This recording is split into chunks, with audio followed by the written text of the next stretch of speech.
Decision analysis is an opportunity for you to compare and contrast different strategies, decisions, policy, recommendation, anything that you want to examine, by also looking at all the possible chance events that can occur associated with this probability of events happening and the expected value that's associated with it.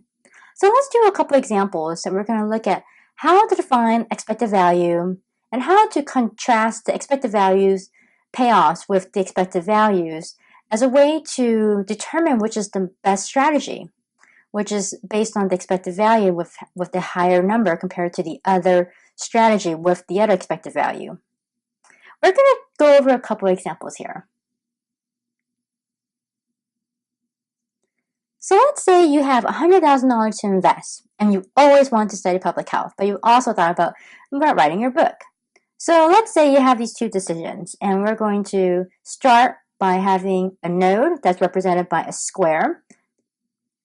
The two decision is either going to public health school and the other is going to write a novel.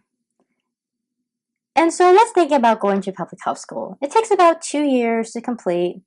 And then let's say we're going to look at a 5-year time point. So from today, I'm going to look at 5 years. So I go to school for 2 years and then I get a job. So I'm going to look at a 5-year time point, which makes sense, because usually it takes about 2 years to write a novel. And I'm going to look at the benefit at the end of this 5-year period.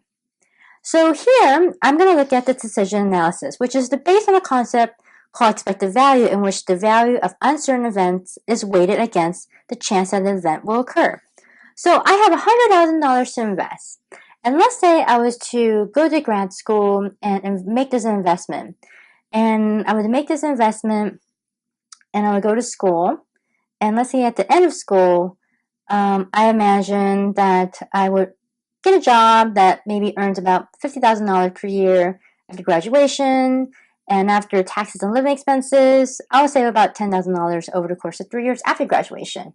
So I'm going to say $10,000 is after this graduation, right?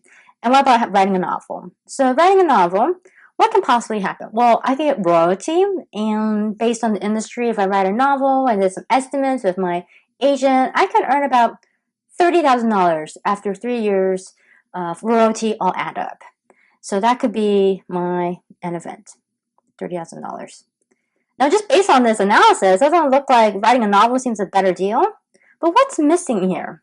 Well, there's a lot of things that can happen, right? From the time I make this decision and for this expected value, right, of this expected payoff. So what is missing here is the chance events that can occur. So let's redraw this tree.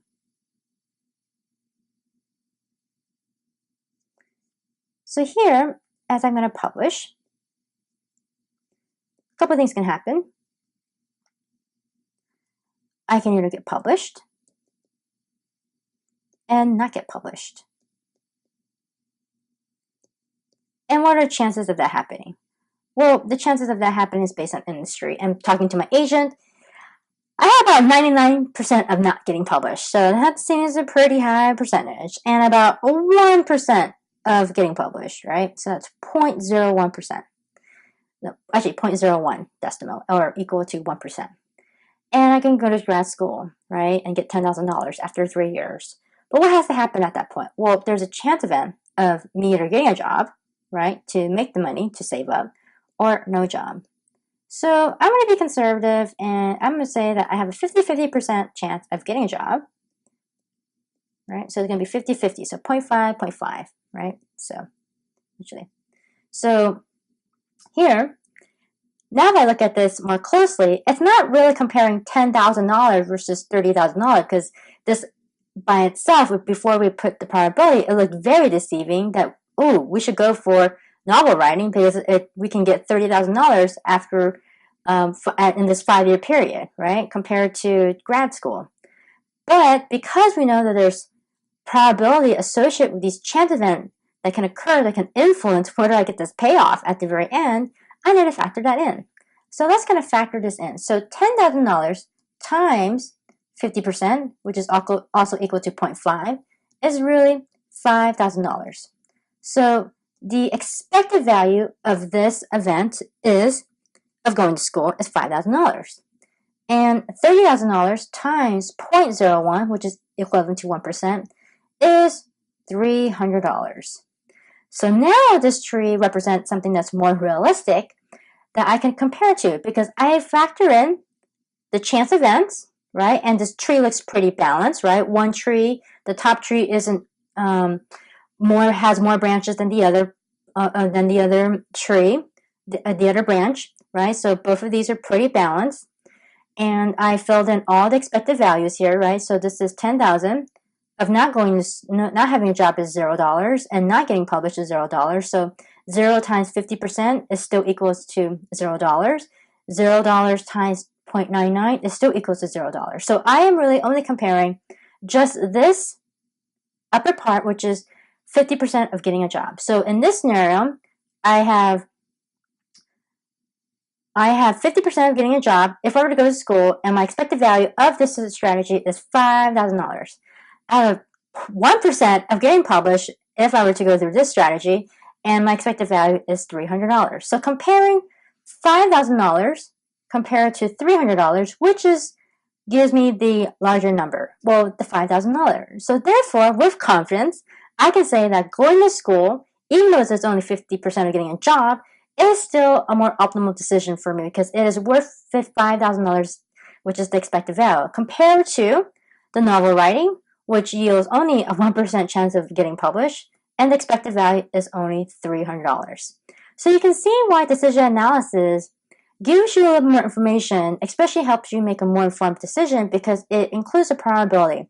Because whereas if we didn't include the probability, it was very deceiving because we were only comparing $10,000 compared to $30,000. And just by superficially looking, we can think that, oh, well, we should just go ahead and do our novel writing. But when we factor in the probabilities of these events happening, we make a more realistic decision, which is that going to school, even though it's 50% of finding a job, the expected value is 5,000. Now, looking at this model, we notice that the probabilities can actually influence the outcome. So let's say you are not a new novelist, you're Stephen King. So maybe the probability of not getting published is actually 1%, right? And that the probability of getting published is 0.99. In this case, this number would drastically change. It's no longer going to be $300. It's going to be 99, right? 0.99 times 300,000, and which can give you a bigger number, right? Compared to the other scenario.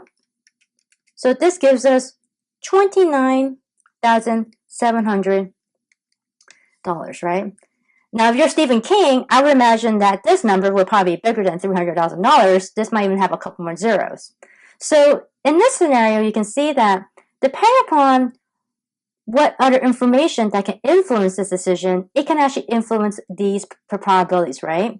So if I was Stephen King, right, maybe I would stick with my novel writing career as opposed to making a career change, which is going to school, right? Because it's only like $10,000, but of course, maybe he'll probably have maybe different opportunities, and so maybe this would be actually a higher salary. So you can see that the decision here can really vary based on all these different numbers because the probabilities can change, the expected value based on the different information you had can change. So let's say if you got a job that was not $10,000, was not $50,000, but maybe $500,000, and you're able to save much more, this number can also go up. When this number goes up, this number will go up as well, right? The expected value. Now, let's say you go to school and you earn some awards and got some fellowships and you got really good recommendation. The probability of finding a job can also increase too, which then would decrease the probability of not getting a job. So wherever you see that there's numbers or a variable associated in the tree, it gives you an opportunity to play around the model so you can see at what point is one decision is better than the other. So based on the scenario that we just shared in the very beginning, where you had $100,000 to invest, you had a 50% of getting a job and not getting a job, and you got a job that was about $50,000 per year, and you're able to save at the end of 3 years after graduation is $10,000, our decision is to to stay with school, as opposed to novel writing, which yields only $300 based on the fact that we're a new novelist and the chances of getting published is only 1%, right? Even though the royalty seems very tempting, the expected value of that strategy is $300. But we just went over how we can play around the model by incorporating different variables in it to see at what point would it be actually better to write a novel compared to going to school. Well, it depends on a lot of factors, right, which we talked about, which is whether these probabilities can change and whether the expected values can change.